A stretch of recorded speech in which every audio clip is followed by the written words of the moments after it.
Mga lods, ito nga pala yung part 4 itong Nalalata Falls. Ito ang part 4. Pakikita ko sa inyo mga lods. Dito na tayo. Dito sa may falls na napakataas.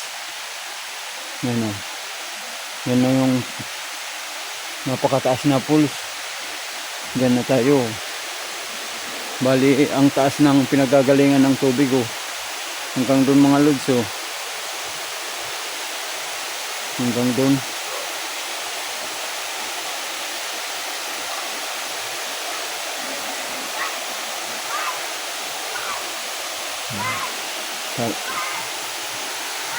Yan pa, cottage. Maganda dito sa malapit. Yan oh. Sa cottage na yan oh.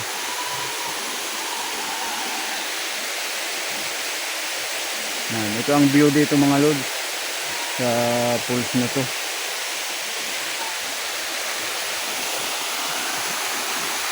Itong tubig na to galing to dun sa taas ng bundok. Ito yung mga lods ang view dito.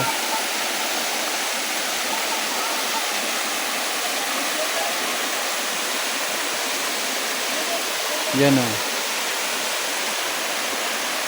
Maganda maligo dun ka sa baba na yun mga lods oh. Dun sa baba na yun parang masakit yata ang tubig sa ang taas-taas ng pinanggagalingan mga lods oh. Dun oh. Dun ang taas, masakit sa katawan pag nabagsakan ka niya. Hindi ka rin dun sa silong nun mga lods oh. Dun sa silong, dun ka maligo. Pwede dun.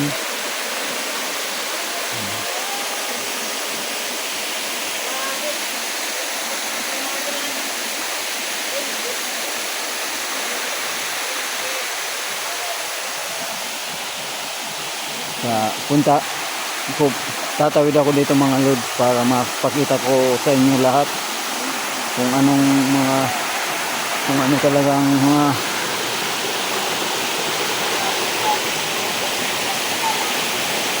kuwan dito sa falls na to.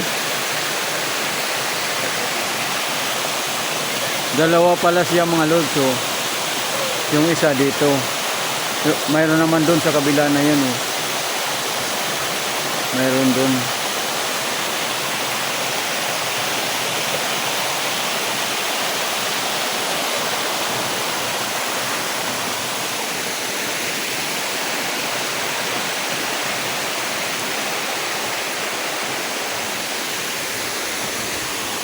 Doon mga lods oh.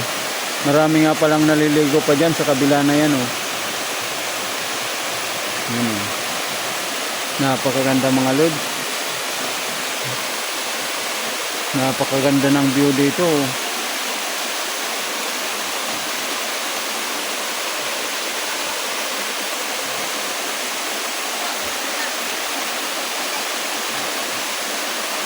Yan mga lods ang view dito. Talagang sulit yung pagpunta nyo dito. Talagang mamamangha kayo sa ganda nitong falls na ito mga lods.